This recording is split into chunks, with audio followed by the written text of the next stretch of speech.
Your voice, your opinion, your community. Fact TV, free speech protected.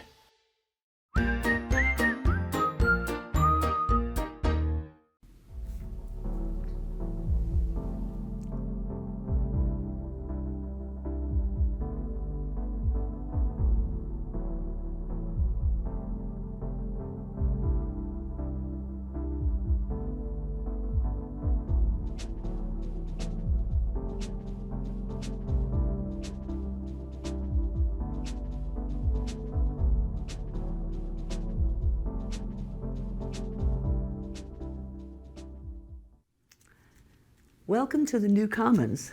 I'm Johanna Laurie, and my guest today is a local celebrity, somebody who is a gardener, and also she is a writer. She's an astrologer. She is a public speaker and an educator. She's a lot of things. And so we want to talk to her about some of those things. First of all, I wanted to ask you, Celeste, which came first in terms of your interest? Was it gardening or was it astrology? Actually, it was gardening because I read Adele Davis's Let's Eat Right to Keep Fit in 1972.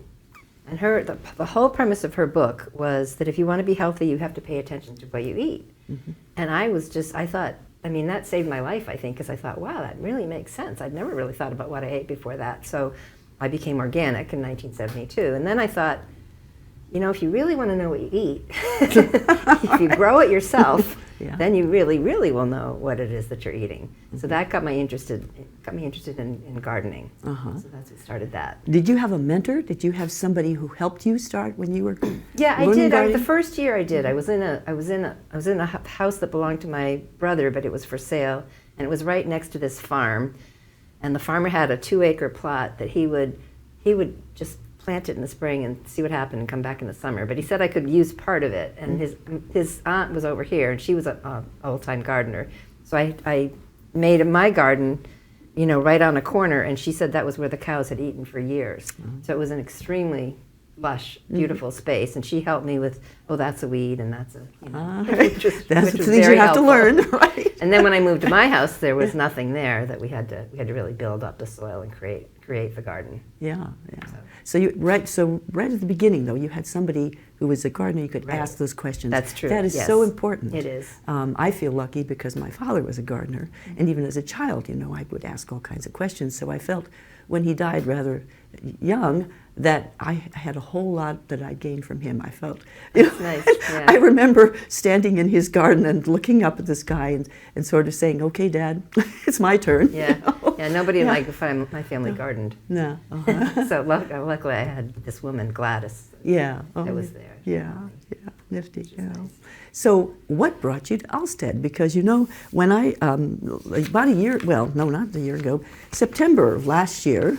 The Sentinel did a wonderful article on Celeste Longacre with some beautiful pictures, and they said you'd been in Alstead since for 46 years. Is that right? 47 now. 47. Wow. Yeah. So, and I clipped this out because it's such an interesting article about a very interesting person. So, well, I grew up in Nashua, and it was on the edge of Nashua. So at the time, it was pretty country, But as Nashua expanded, I really wanted to have a place that was mostly country. Yeah. And so I was, I moved to Charlestown, which was that place that my brother had the place for sale. Oh, okay. And I was looking for property, and I was actually with my first husband at the time, and we found some property in East Alstead. So, and then you decided you to buy right then, and just. Well, we actually bought that piece of property, but we did end up getting divorced because I met my current husband who had bought the piece of property that I live in now. Oh, I see. And he had built the beginnings of an octagon. Oh. He was going to just build a regular cabin, but he went over to Vermont one day. He saw something, I think in the Sentinel, about an octagonal barn, and he loved it. So he decided to build an octagonal house. Wow. So when I moved in, when I got together with him, it was an octagon. It had a wood stove, and it had, it was all insulated and everything, but there was no sink, no water, no drain, no electricity. And we had a really big conversation about how we hate debt. So we never got any of those things until we could afford to buy them. How long did that take? I was there for 3 years before I got a hand pump at the kitchen sink. Wow. And then I was there for 8 more years before I got hot running water and electricity. Oh, so I lived in that house for 11 years Uh-huh. before I got hot running water and electricity, but I've never had a mortgage. Uh-huh. Yeah. And it's amazing how much money you save Yeah. when you don't have a mortgage. Yeah. It's absolutely Yeah. amazing. Well, that's absolutely true. Yeah. People don't realize how much a bank makes. Right, right. On a mortgage, right? And also, Yeah. my husband was very handy. Yeah. You know, we're both kind of handy, so Yeah. that helps a Yeah. lot. Yes. Well, I think that's kind of necessary, don't Yeah, you think? I mean, yeah. when I think back to the land movement and how many people, young people, tried it, not all succeeded That's because right. you had to have both of this. You know, you had to stick to it, and then you Right. also had to have some interest in Right. doing all that And yeah, learning all that. learning it. Yeah, Yeah. learning. So he knew some of that already, and you. He knew a bit Yeah. about carpentry. Yeah. He didn't know that much, but he did, and then he got better. Yeah. But he built all the cabinets, and he did the wood floors, and he did the wood ceiling, and Uh-huh. you know, he ended up building my garden and the woodshed and the chicken coop, and you know, and it's very, very nice. He's very fussy about his work, so Uh-huh. it's a cute place. Yeah. Yeah, I think there's a picture of it in my book. I Yeah. don't If you know have a I could- picture, let's throw that. if I could show Yeah. it. Yeah.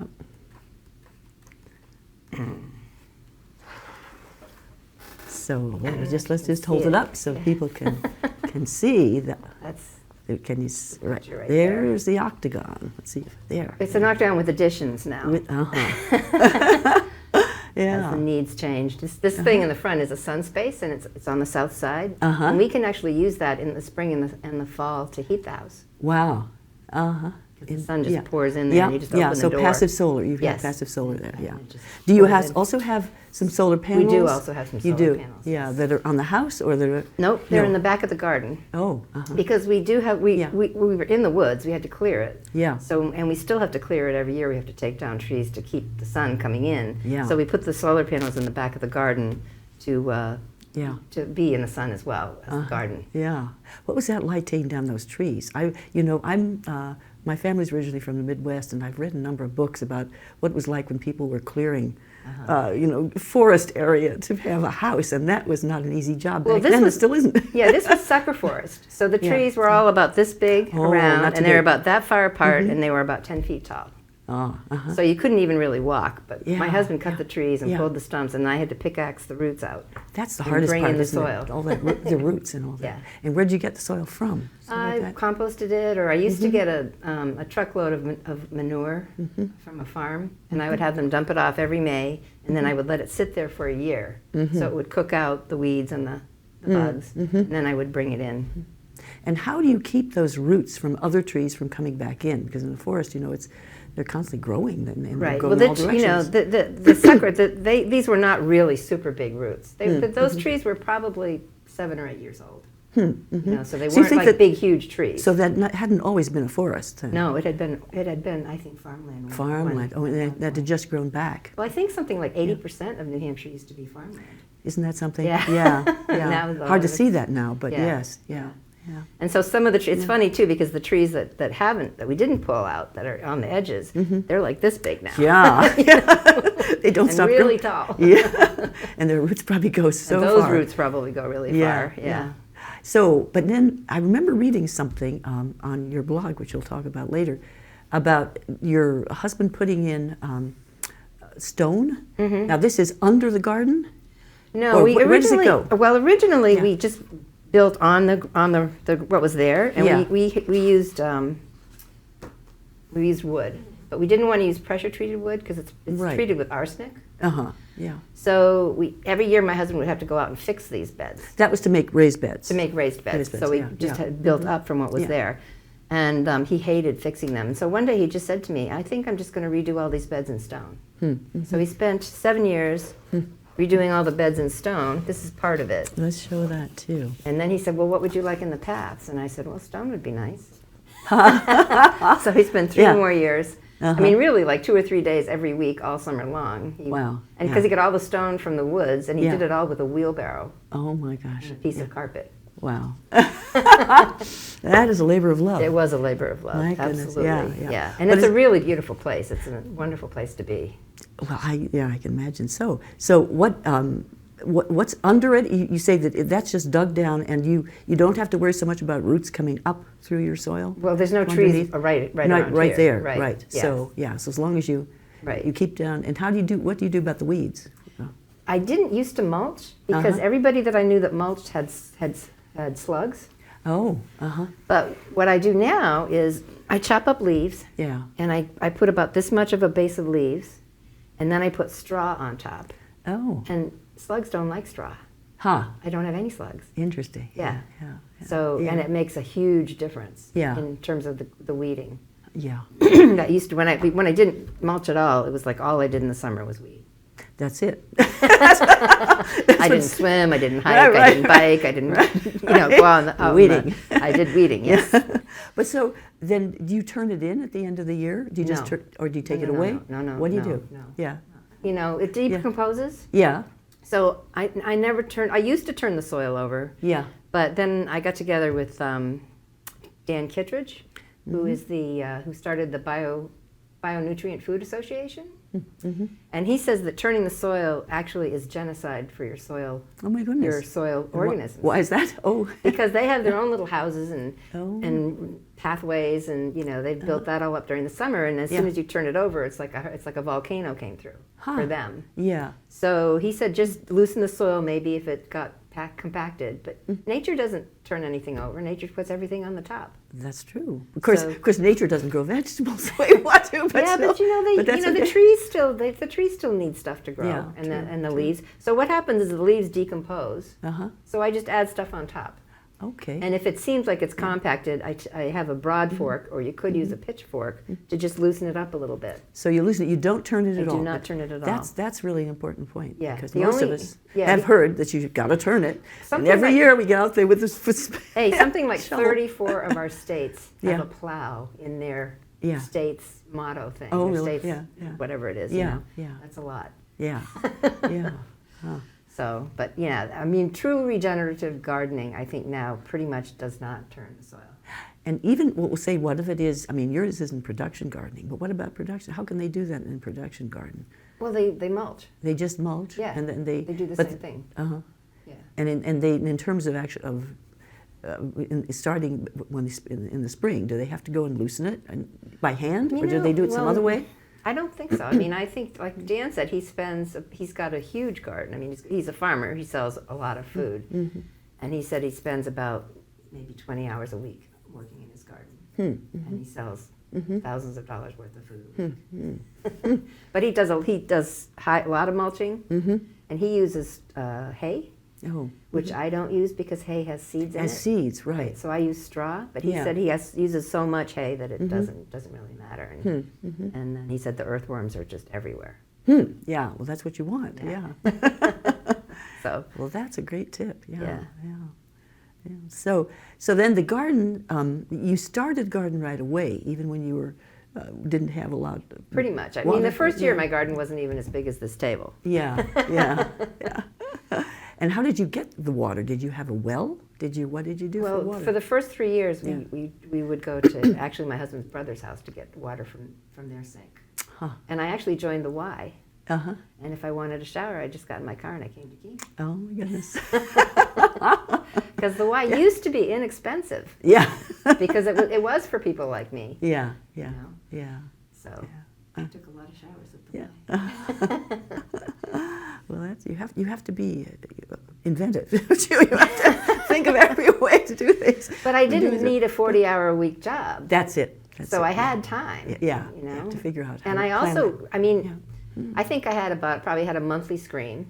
Yeah. But I knew that I was building for my tomorrows. I was sacrificing some of my todays to be building for better tomorrows. Yeah. And I've been in that house for 47 years, and only 11 of them did I not have hot running water and electricity, and I never ever had a mortgage. Yeah. So I never ever had that money pressure. Yeah. You know, that people feel, I have to come up with all this money a month just for the rent or just for the but you still have to have money to live. So you do have to have money to live. How do you do that? Well, I did astrology readings. Right at the beginning. Mm-hmm. Pretty much from close to the beginning.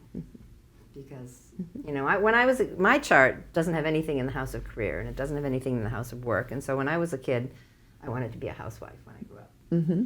And when I did meet my husband and he said, what are you going to do for money? Mm-hmm. I thought, huh. Right, That's a good question. Gotta think of something. Right, yes. So he said, well, I'm not Yes. sexist, which is true, and Yeah. I like that about him. And so Yeah. he said, well, why should I have to make all the money? And I thought he had a really good point. Yeah. So I started thinking about what I wanted to put my energy into, because I didn't just want to get a job. Yeah. You don't really make money just getting a job. Yeah. And I had a couple people did my chart, and I thought that was kind of interesting. And then I was sitting in my house one day, looking out my picture windows, and it was snowing, and it was like this little voice inside my head said, "We didn't name you Celeste for nothing." And I said, Your ancestors "Okay." talking to you or something. I said, "Okay." Yeah. So I do feel a destiny connection with astrology. Yeah. You know, because I've done quite a bit with astrology. You know, I've written for a lot of astrology publications. I do the astrology for the Old Farmer's Almanac. Yeah. In 1986, 87, 85, 86, and 87, I did a monthly article for a national astrology magazine on the presidential candidates, because I got to meet them because I live in New Hampshire. Yeah.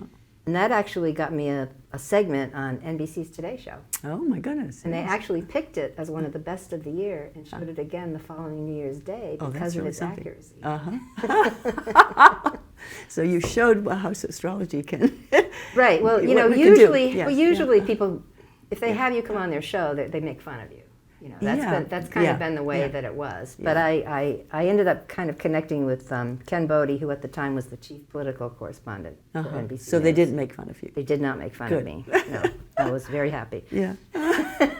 Well, so now, when you started being interested in astrology, did you learn more from reading books? Did you learn more from talking to people who already knew a lot? Well, I What did you do? had my chart done by a woman in Hanover, not Hanover, and over by Peterborough, and so I just had a feeling that she was really negative. But I did have her show me how to draw up the chart, because this was before computers, so you had to use logarithms.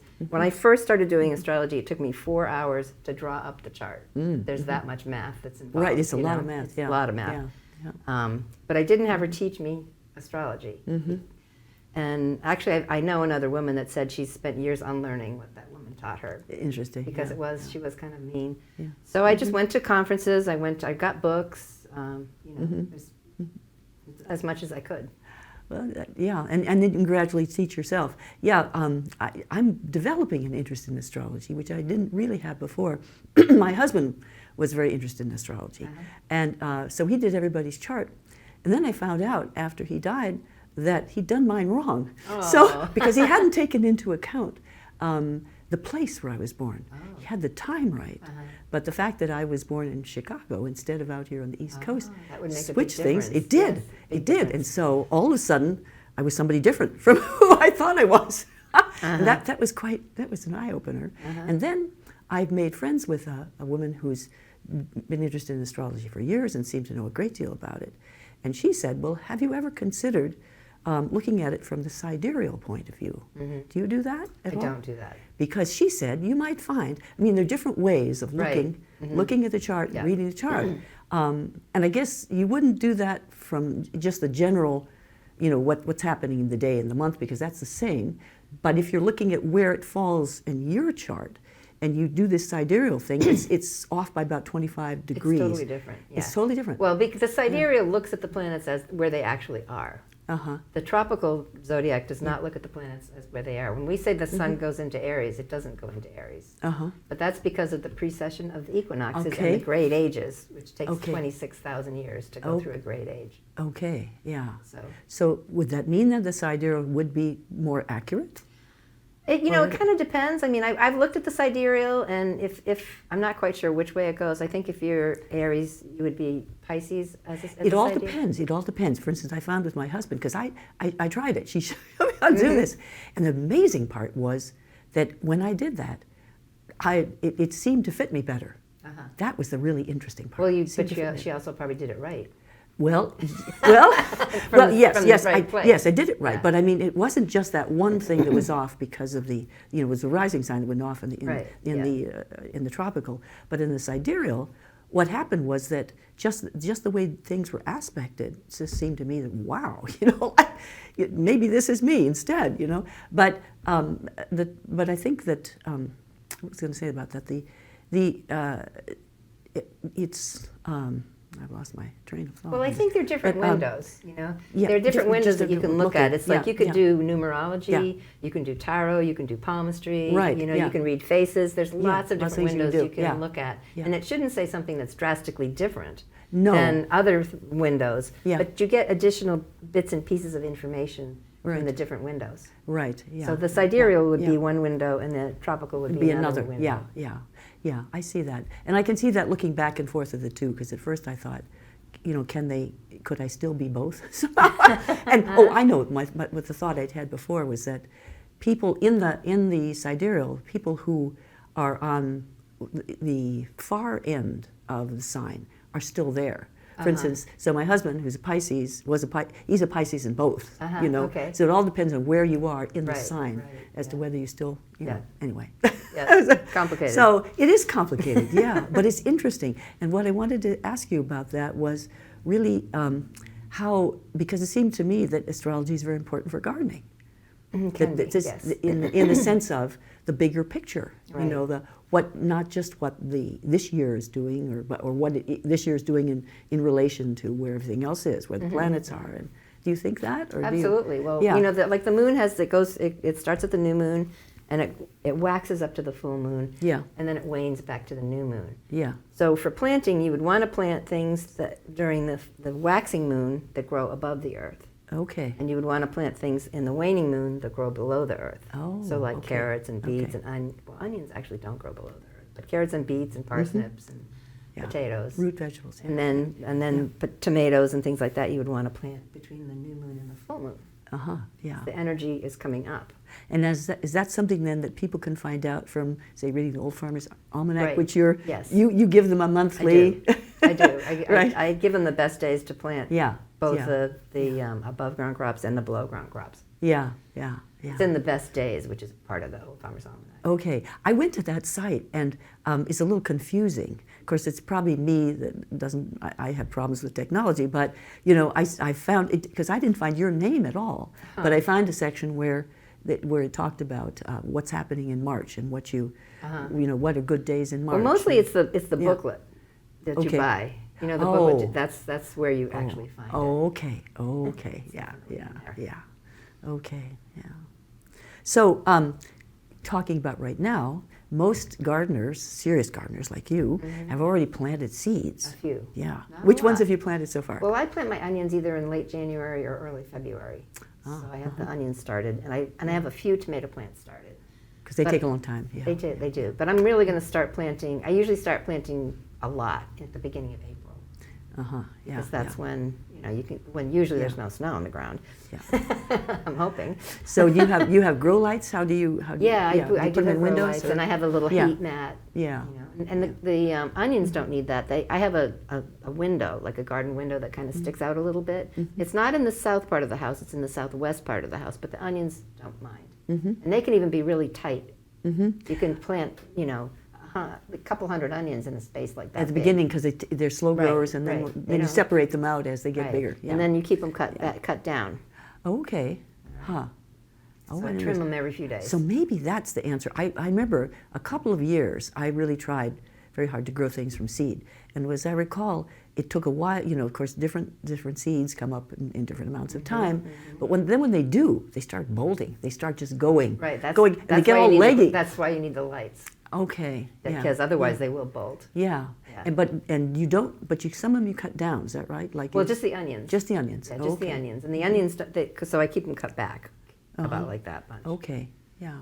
And they're all crowded, but they do really well. And you have to, I'm interested in keeping them. I'm still eating onions from the garden last year, and I probably will be until July. Wow. But you have to plant a kind that's a keeper kind. Oh, okay. So when you're looking in the catalog, and Yeah. it says, like the really super sweet ones, like the Walla Wallas, those don't keep. They go fast. Yeah, they do. I notice it, even just buying them from the supermarket, those don't last the way Right. the yellow Well, ones do. Yeah, they don't. People that grow vegetables for the supermarket, they're growing vegetables for you to buy them. They don't really care that much about how it lasts after you right. get it. Yeah. Because what I do with my onions is I sun them for 7 sunny days, Oh. which can take a couple of weeks sometimes. Uh-huh. So I put them out on a sheet in the day in Yeah. the sun, Yeah. and then you got to bring them in the house because you don't want the dew to get them wet. Oh. And I lift them up and I put them in the basket, because if you just roll the sheet into the basket, you can get crickets in the house. Huh. Which I don't like. Huh. Yeah. So that's 7 Yeah. different days that I have to do that. So there's Okay. there's a lot of tricks to gardening. There's Yeah. so many tricks to gardening, and I will never know them all. Which is Have a you good learned? thing. Have you learned most of them by trial and error? or- I've learned a lot of them. I don't know if Yeah. I've learned most of them. Yeah. I've learned a lot of them. Yeah. And another thing that Dan Kittredge says, he says if you give your plants everything that they need, Mm-hmm. insects can't eat them Why? because the sugars are too high. They Huh. can't digest it. He said the insect's job is to eat the stuff that isn't good for us. Wow. Yeah. I'd never thought of it that way. Yeah. And he said then they That's can't something- get sick either. Huh. But that's if they have a good, if they have everything they need and they have a good relationship with the soil organisms. Yeah. That's why most people don't turn the soil anymore, Uh-huh. or people that do that kind of agriculture, Uh-huh. regenerative. And so, in terms of what you add to amendments to the soil, what is it mostly that you add as amendments? Well, it really depends. You can get your soil tested so you see what it needs. 'Cause it's And all I oftentimes will put rock dust in the fall, and I always add compost or well-rotted manure, because you have to feed your plants. Yeah. They have to, because you're taking stuff out as you Yeah. take the plants out. You're taking stuff out, and then I might put in some alfalfa meal. I might put in some green sand or some kelp meal, things like that. And I just sprinkle it on the top, and then I put in a little bit of boron. Okay. Because also Dan says that most of the gardens east of the Mississippi River are deficient in boron, and that's 20-multene borax. Yeah. So you can just get that, and That then is very it. not much, just a little bit of that I put in every year. That's interesting because my father, who loved tomatoes and was he was a biochemist, he figured out exactly what the tomatoes needed, and one of the things was boron. He had a little cocktail that he gave the tomatoes that had certain minerals in it, and he did grow very good tomatoes. Very tasty. Yeah. But so each plant is a little bit different that way, but you can pretty much, with some of these things, it's general enough, and they all need it. They all like need it. compost and old rotted manure. They all need that kind of stuff, and I think they all like the leaf mold too. I mulch it. You can't put the leaves down whole. Okay. They will kill your plants. Yeah. But if you chop them up, I bought a leaf chopper, but you could also use a lawnmower Yeah. to chop them up. But you just have to chop them up. And then it not only keeps the weeds down, but it does decompose, and it feeds your soil. Good, Because you have to feed your soil. Yeah. Yeah. And what is your system for watering now? Do you have because you do have to do a bunch of that too. I do, because we're not too far from the ledge. So the ledge is only about this far down, so it's almost like container gardening. Oh my goodness. Yeah. So that's why I especially like the leaves and the mulch to help keep the water in. But I have a really big garden, so I try to water it when it needs water. I try to water it first thing in the morning. And I do it in 3 sections. I do one section, and then I wait half an hour to give my water pump a rest. Then I do another section, and I wait another hour to give my water pump a rest. And then I do another section, because it's really quite large. So. You have a well now? We have a well, and we do catch water. Okay. We have a water catch system. Yeah, So we have a that's a big good idea. 50-gallon or something drum that we catch water, and then I can put that into a watering can and water that way too. But something I did 2 years ago when we had kind of a drought 2 years ago. Yeah. And what I did, and this was the first time I did it, I read about this somewhere. When I planted my tomato plants, before I planted them, I dug a hole and I put 1.5 gallons of water in that hole. Right And then I waited for it all to percolate down, and then I planted the tomato plant as deep as it could go, and put the dirt around it. And I never had to water them again, even though it was a drought year. That's interesting. Because I think the roots went down, the water was yeah. so much down there that they all went way down, and they kept getting the water that they needed. I think, that is a problem is that a lot of people have, is that they don't know how much to water. And if you water lightly, frequently, the roots tend to come up Well, they have looking to go, for the water they have to go instead where the of water going is. down. And so I think people hesitate to water heavily because they think, I'm going to drown the roots. But if it's draining through, you don't. You don't have to, So lots of tricks to garden. There are, there are. And I do teach gardening. Okay, and so how do people find out about that? Basically, if you want to learn how to garden, all you have to do is come and help me. And you can come for an hour, or you can come for a day, or whatever. And you can always find me on the web. You can email me on the web, and it's just my name, CelesteLongacre.com. Yeah. Well, that sounds like a really good trade-off. Yes. People can learn, and you get some Right, that's some right. help. I get help when people learn, Yes. right. Oh, that's wonderful. But I don't charge people anything. Yeah. So. Yeah. And Well. usually I feed them lunch if they stay for lunch. Well, And it's always good food because it comes from the garden. yeah, I would think you'd have people beating down your door for situations like that. I think this year I might. You might, yeah. I just read something. I read something a couple of weeks ago, and it was, I can't remember what state it was, but it was a northwest state. I don't know if it was Washington or Oregon or one of those states out there. And one of their universities has like an agriculture gardening computer class that you can take. And so in 2020, they decided to make it free. Okay, and in 2019, there were 4 or 5 people that took this class. And in 2020, when they made it free, 15,000 people signed up. Oh my goodness! So now it isn't free anymore because they can't possibly help all those people. Well, I think they can. It's a computer. Yeah, it's on the computer, I guess. You know, yeah, so wow. and I think it was just teaching. You know, Yes, yeah. but that's how that's the difference in how much people are interested in gardening now. Yeah, you know? yeah. They weren't so interested 10 years ago. No, I think that's true. I think they're more and more interested. Yeah. I think that's one of the perhaps a perk, you might say, of the whole climate issue, is that that's made people. I mean, I have a lot of issues with the whole climate scenario, but it's certainly made people think about what they're eating and where it's coming from, And so much of the food in the supermarket is poisonous. Is that so? Oh yeah. I mean, it just if you look at what's the ingredients. Oh well, I would think you're thinking about the things in packages and all that. Yeah, that's for sure. And even that's the vegetables that are all glyphosated. Yeah, they're all Roundup. Yeah, that's true. And that's really bad. That's bad for you. Yeah, really bad for you. Yeah, they have found that. I mean, it should be illegal. That stuff is in everybody now because it should be right. It should be illegal. So this is where gardening intersects politics, because you have to advocate for the things that you believe in. Yes, right. you do. You do. Because for sure. The big corporations that have lots of money, right? They're just marching on with it. They just push through whatever they want to push through, and then as long as they can sell it to you and you will buy it. Right. But I think that's part of the. Now people are beginning to look at labels, and they're beginning to, think about these things instead of just buying it mindlessly and, eating it mindlessly. There's no, a lot of people don't really know the connection between what you eat and how you feel. Yeah. And our government is not making it easier. Do you know what the number 3 item on the food pyramid this year is? What? Lucky Charms. What? Yeah. Number that's like 3 the 3rd best thing you can eat. According to them? According to them. Lucky What? Charms. Yeah. I've never heard that. Yeah, well, check out the current food pyramid. At the bottom of the food pyramid, it says what we shouldn't eat is eggs cooked in butter and hamburger. Oh, Lord. And those are much better for you. much They've got the food pyramid all inverted. They do, Not to mention skewed in the direction of people who are producing those non-foods. Yeah. Right. And then you have to be careful where you get your food, too. That's true. I mean, there's different qualities of meat depending on, and different qualities of eggs depending on how the animals are actually treated. Yeah. Because the big, huge places are not treating the animals very well. No.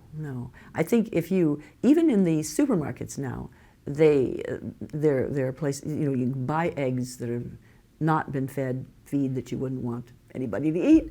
At least if the labels. Well, if they're telling the truth. If they're telling the truth. Do you think they are telling the truth? I don't think they're always telling the truth. You don't think so? I think you need to go see the farm. Yeah. I think if you want to buy eggs, go see somebody that sells. We have lots of people around here that sell eggs. Go see the farm, see how they're treated, see where they live, see what they eat. I mean, for me, one of the best things about having chickens is nothing gets wasted. Yeah. Because if I cook a roast and it's got a big thing of fat on the top that I don't chickens necessarily. can eat that. Oh yeah, I mean I wouldn't feed it to my dog. Yeah. A little bit maybe, but the chickens love it. Huh. So Interesting. they get the tops of the beets and the carrots and they just get, or even if I have a meal and there's like a little bit left over, a little bit too much for the dog, just bring it out to the chickens. They love it. They're omnivores. They eat anything. Yeah. They don't eat acorns. Huh. Well. Or banana peels.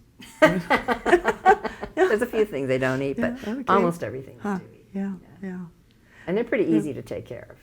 Are they? Yeah. Well, you just have to protect them. Yeah. I also from your blog, I heard you talk about the fact that this beautiful chicken house. Do you have a picture of the chicken house here? Or I don't know if I have that your chicken house. husband made for you? Yeah.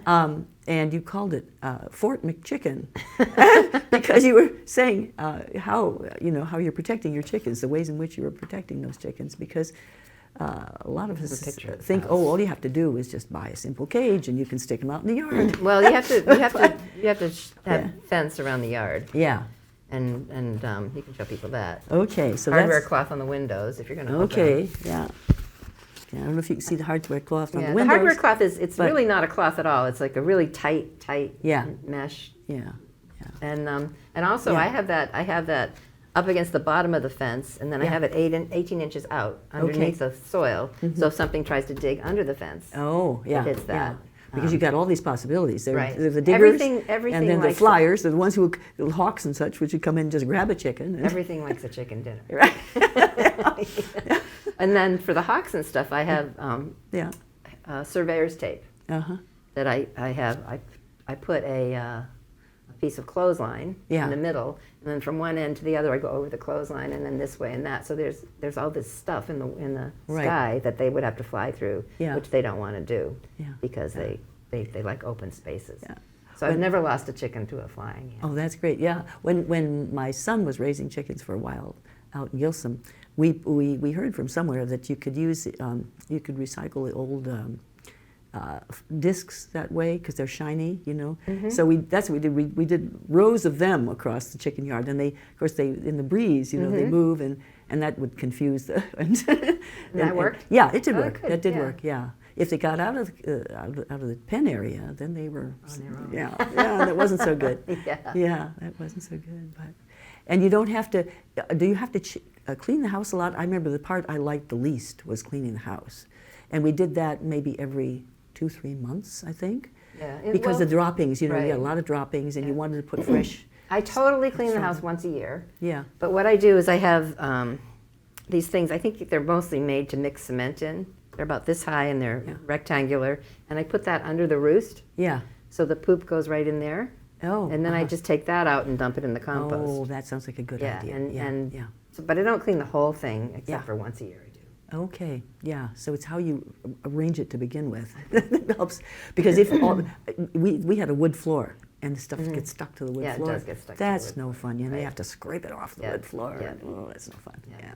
And then about 3 months ago, I wasn't getting very many eggs, and so I went down to the coop one day and I opened the door, and 4 of my chickens were eating eggs. Oh. And once they eat eggs, they don't stop eating eggs. They're delicious, right? Yeah. So I called my butcher. Yeah. And I said, okay, my chickens are eating eggs. I have to get rid of them. And he said, no, you don't. He said, you just have to get a different kind of nesting box. He said, you have to get a nesting box where the eggs roll down where the chickens can't get them. Oh. So he gave me the name. I think it's Best Nest Company. And I got one. And now they don't eat their eggs because they roll down to where they can't reach them. Okay. It works really great. Oh. Another trick, right? Yeah. There's lots of tricks. Yeah. Well, so there are obviously many, many things that happen in the farm and in the garden. If people were going to start to plant right now, not to start, you can't plant outside yet, but what should they start? Pretty soon you can start. I start in April. I do my peas and my snow peas, and I start lettuce. There's a lot of stuff that doesn't care about the frost. What else would I plant? Oh, I have a whole list at home. Didn't bring it with me, but. The hardier ones. Yeah, the hardier ones. You know, I mean, the garlic is already in the ground. That got planted in October, and I already planted some carrots and parsnips actually I planted that at the end of November. I had a really hard time a couple of years ago getting the parsnips to germinate in the spring, and so I went to a meeting of the Upper Valley Seed Savers, and they said, well, you can plant it in the fall. You just have to wait until it's really cold, so it won't germinate until the spring. So what I did was I got the bed ready, and then I took a couple buckets of soil, and I put it in the house. And then I waited till the ground was frozen solid, and then I came out with the seeds, and then I put that soil on top. And in the spring, they came up like gangbusters. Wow. So could you do that with anything else besides the Well, parsnips? because they said parsnips, I said, I bet I could do this with carrots too. Because carrots are pretty similar to parsnips, and they're also a pain in the butt to get to Yeah, germinate. I remember they're that. just Yeah, really so yeah, hard. yeah. So I did the carrots too. And with the carrots, you had to sort of be tuned in that you have to start watering them when it gets Right. warm, you know. Yeah, yeah. But they came up pretty well too. And my biggest carrots that I had actually came from that particular bed. Yeah, yeah. Is the parsnip as small a seed as the carrot? I remember part of the thing with the carrots, they have tiny little seeds. Parsnip is But- a flat, round seed. Oh, okay. It's not tiny, but it's Yeah. not very, it doesn't keep for a long time. Yeah, They say you need to have fresh seed every year.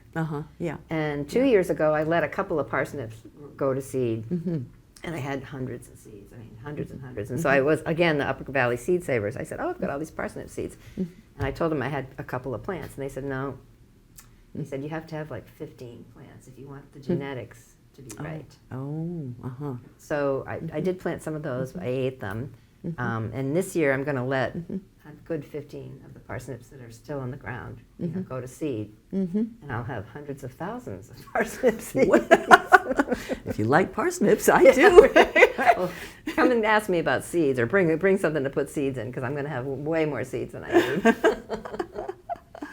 So I'm going to do that with onions too, because onions are biennial too. Oh, You first year that goes to the onion, Yeah. and the second year you goes- replant the onion, and it goes up to seed. And I've never done that before, but I've set some onions aside in the fall to do that with, that were local, and also I got the seeds from the Upper Valley Seed Savers that are good keepers and open pollinated, so you can let the bees pollinate them. so you get things from this Upper Valley. So this is something other people could do. They could. Yes.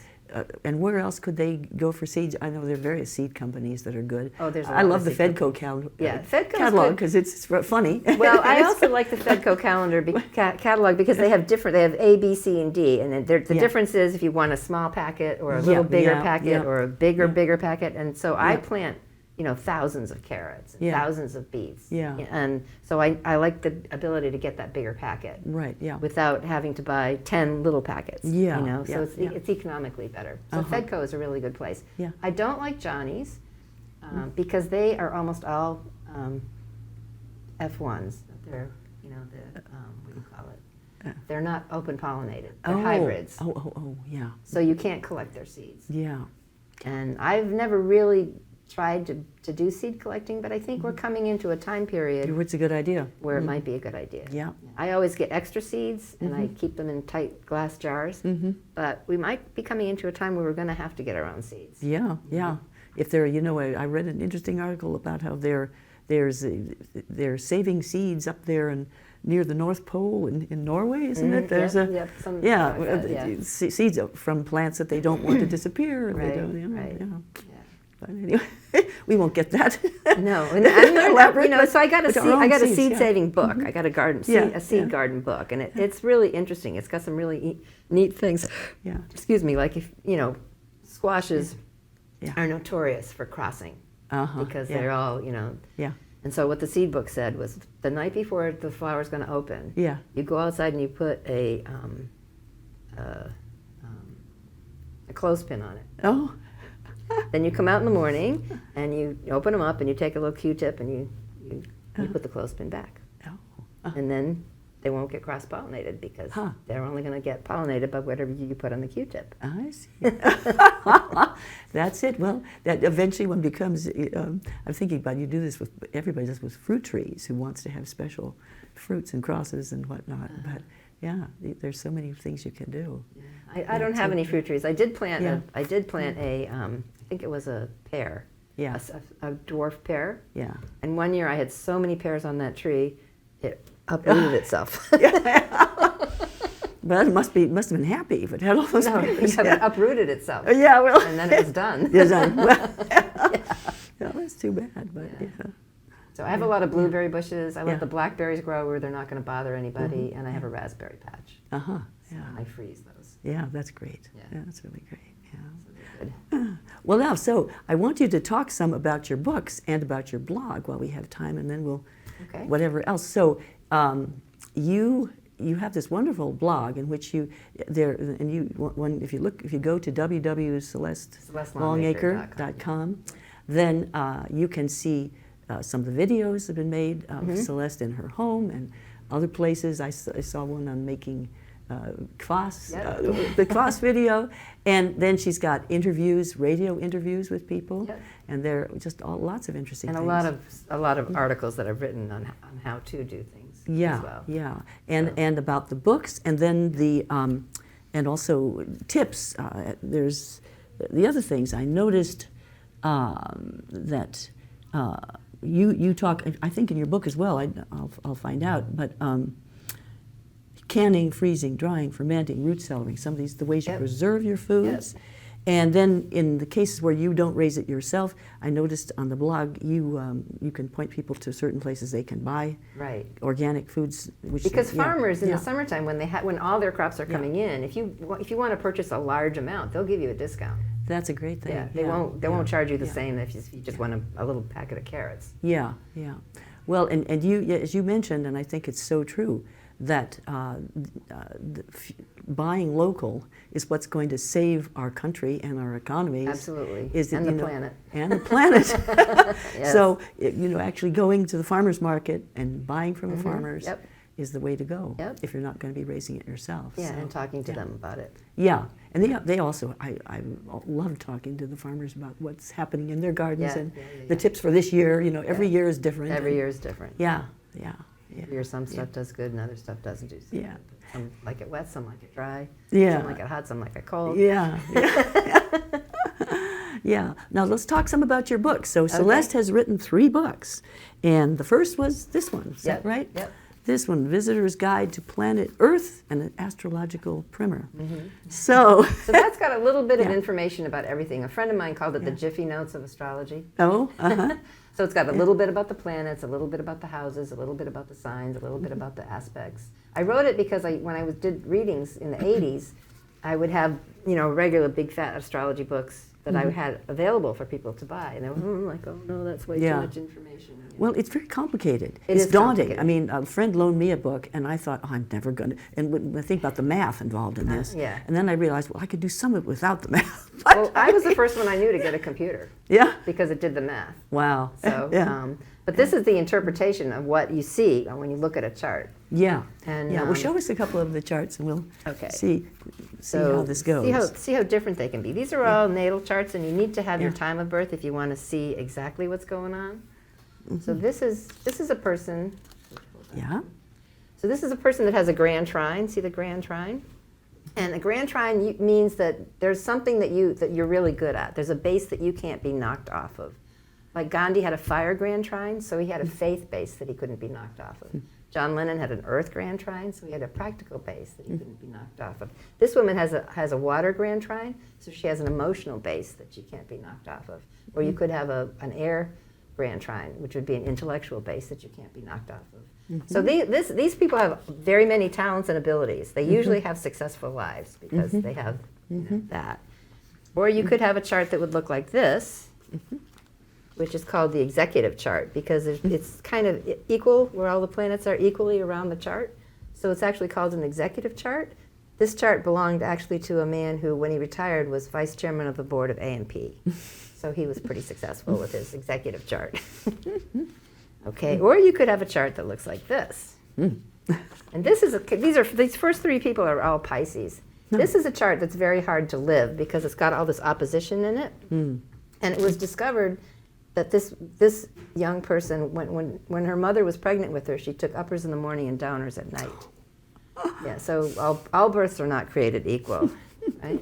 Isn't that something that it shows up in astrology, things that have happened to you before birth even? Or this particular person, this is the area of the self. So she has a really hard time figuring other people out because all this stuff is happening here. All right, and then this one here is a person who's interested in service, because this is the side of service. So, and you really need to have the time of day that you were born to be able to see, because the Earth goes all the way around every 24 hours. It goes this way, And the place to get the time right. Yes. So 12 hours later, it would have looked like that. So, but the birth chart, I believe in reincarnation. I think we live lots of lives to learn all of Earth's lessons. And so your birth chart really represents your go. It's where you started in this one. Because it's kind of the sum total of your past lives. So it shows where you started, and what you do with what you're given is infinitely more important than what you're given.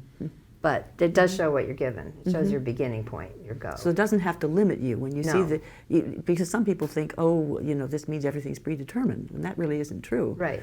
For me, like I have nothing in my house of career. And yet I think I have a pretty formidable career. You do? But I had to pick it. I had to pick it. Yeah. It wasn't something that felt, that when I was little, I was like, oh yeah, I'm going to have a big career. I didn't think about that at all. Yeah. Not one time. Yeah. Probably. Yeah. So you can, you take what you have and then you decide what you want to do. And so now this book, this expands on that. Yes, Is this right? is love signs. So this talks about all the signs of the zodiac and how they get along with all the other signs. And I actually spent 10 years writing that book because I have 144 different combinations because I think the Aries-Leo relationship from the Aries point of view is different than from the Leo point of view. So all my chapters are equal. And they all start with a fictionalized meeting place, which is where my romance novelist subpersonality got to play. Because I would really think, now would those two signs really be there? Yeah. And then I have them interacting with each other, and then I go into what it's really like, what you would like about that other sign, what would bug you about that other sign, and then if it's a man or if it's a woman. And I haven't really sold all that many of these books, but I am amazed by the people that actually come up to me and say, we really actually did meet there. So it's like, okay. Yeah. So actually, and people thinking about their relationships, not just necessarily love relationships, but relationships to anybody, could get a lot out of a book like this because you, as you say, how these different signs interact with each other. And I do say in the beginning of this book that if you disagree with me, you are right. Because there's so much more in your chart than just your sun sign. This is just a little guide. And if it doesn't sound true to you, if you only have your sun in that sign, the sign that most people associate with astrology, it's a little bit harder to be like that sign than if you don't have other planets that are also in that sign. Yeah, right. Yeah, so. That's interesting. And there are people like that. And why did you have the hummingbirds on it?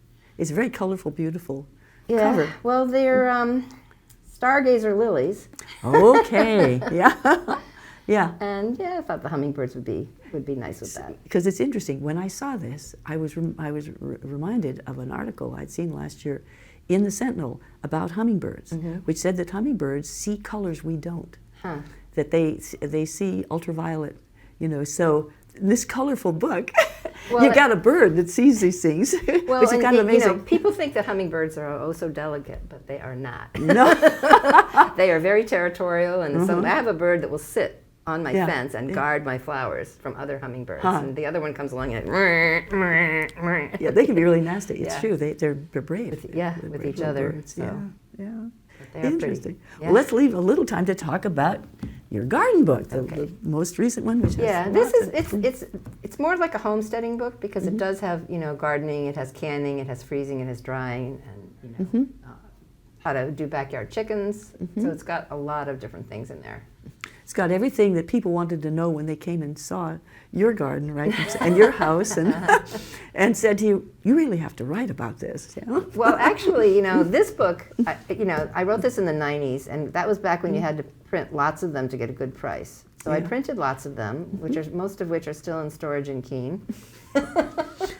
So I didn't want to write another book. I really didn't want to write another book because it's a lot of work to write a book. And I was like, well, that didn't sell that great, so I'm not going to write another book. But one day in 2015, 3 different people asked me to write that book on the same day. And the third one begged me. And I said, okay. Time has come. But, this one I had to think about a lot because I'm only one sign. But this one I already knew. I just had to get it written. So it takes it only took me a year to do that book. Okay. It took me 10 years to do that one. Wow. It took me a year to do this one, too. But so I It's knew it. I just had to write it down, and I there's had a lot of pictures in it. I already had a lot of the pictures. So just made sure I kept taking pictures. So this is a great book also for both for beginning gardeners who want to get some points of how to get going, and people who have been gardeners for a while because you've got a lot to share. That's why I call you an educator. You're not trained to teach Right. these things, but you've got what an educator really needs, which is know-how. One of the things that I do have in this book that Yeah. I think is really important for beginners is I have my monthly schedule. Oh, So I have what I do in January, what I Yeah. do in February, what I do in March, what I Yeah. do in April. That's really important. And that's helpful to people because I think Yeah. that's an overwhelming aspect. It When you is, first yeah. start gardening, Yeah. it's like, oh, well. What do I do it's- now? I mean, it's so huge. Have you I know? missed it? Right. Well, and if beginners, please start small. Yeah. Start small. Just Yeah. just whatever, a couple of pots of tomatoes or Yeah. one little garden like the size of this table. Yeah. Yeah. Because it's easy to get overwhelmed. Oh, It's you just- can easily yeah. get overwhelmed, and then Yeah. you get discouraged, and then you don't Right, want then to you do it don't anymore. Yeah, right. But if you have some success, even a little bit of success, Right. then it's so exciting. It is I exciting. actually grew this, and now I can eat it. And I can it's share it so with my friends. delicious. I think Yeah. people have the idea that food that's good for you doesn't taste good, and that is so untrue. Yeah. So untrue. Yeah. Food that is Yeah. really prepared right Yeah. and grown right, cooked right, is unbelievably delicious. Well, people who shop in the farmers markets know because they can compare to what they get in the supermarket, Mm-hmm. Right. and it's so much better tasting. And Right. your own food will be the same. Right. As you say, the trouble is with the supermarket is that it's been produced at a distance, and Right. so there's time involved. Right. And with fresh food, it deteriorates pretty quickly. And So also you- the vitamins disappear. Do they? Yeah. Yes. Yeah. And it's how you treat your food. I mean, I remember Yes. back when I was growing up, my mother always cooked food too much, especially vegetables. Everybody, and they would eat canned things, which probably had no nutrients whatsoever. Probably. I mean, so it took a while, for people to realize you can't cook vegetables that long, Right. and there's certain ways that that save the nutrients better than others. Right. Yeah. Like steaming vegetables Yeah. is better than boiling them. Yeah. You Yeah. use the vegetables, you use it to water more when you boil them, and Yeah. Yeah. yeah. Yeah. So, Yeah. but really, I mostly only can spaghetti sauce and tomato stuff, and I make a cranberry conserve that my husband that likes to sounds put on nice. his Yeah. turkey sandwiches. No, yeah. And then you freeze a bunch, right? Yes, I freeze a lot of stuff. I Mhm. freeze. 'Cause some the vegetables freeze really well. They most do of them. freeze really Yeah. well. Yeah. Yeah. And I even freeze vegetables that I don't grow. Like I freeze corn every year. But corn only takes 6 hours once it's picked to go from a sugar to a starch. Yeah, I've noticed that. Yeah. So you have to go to Yeah. the farmer's market the day you're going to do it, first thing in the morning, get it and bring it home and Yeah. shuck it and Yeah. steam it and cool it down and get it into the freezer. Yeah. But usually, when I do the corn, it only takes 2 or 3 hours, and I still have to drive 20 minutes to the farm. Right. So you're in a So hurry. in 2 or 3 hours, Yeah. with including that drive, yeah. I can get 2.5 bushels of corn into Yeah. my freezer. Wow. Yeah. So I have corn all winter long from just that one day of That's doing it. timing. Yeah. Timing is everything. And then it tastes Right. just like the corn you have in the summer when you have it right on the cob. that's wonderful. And you That's wonderful. you can't buy that. You can't know. Nobody has that No. for sale. Yeah. Well, listen, we're getting down to the bottom of our hour here, and there's still so much to talk about. So I hope that you'll come back. Okay. Another program, and I want people to know once again they can go to your blog, which is www.celestelongacre.com, and then you can find out really everything that she's interested in and what she's written about and what she'd like to share with you. And the books, how do they order the books? They order them. They can too? order them from my book From the my, blog, yeah. from my website. And I'm Yeah. going to talk to Toadstool about carrying this book again. I ran out of books and I couldn't. I had a hard time getting new ones. My printer, when I called my printer or emailed my printer and I said, well, I can't get into my account. And they said, that's because in 2021 we reorganized our business and we dropped you. Oh.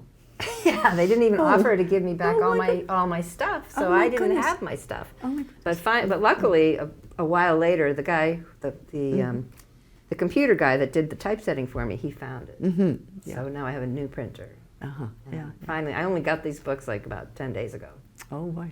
So I was out of books for almost a year. Yeah, but they're all available now. Yes. And you can get them from her site. And if people want to come and work with you, for you, Okay, so they how can do email they do me. that? Right, they can email okay. me from the site Okay, great. and give me your phone number and a good time to call you, and I will do that. Okay, that's wonderful. Are you doing any other workshops this year? Are you coming up?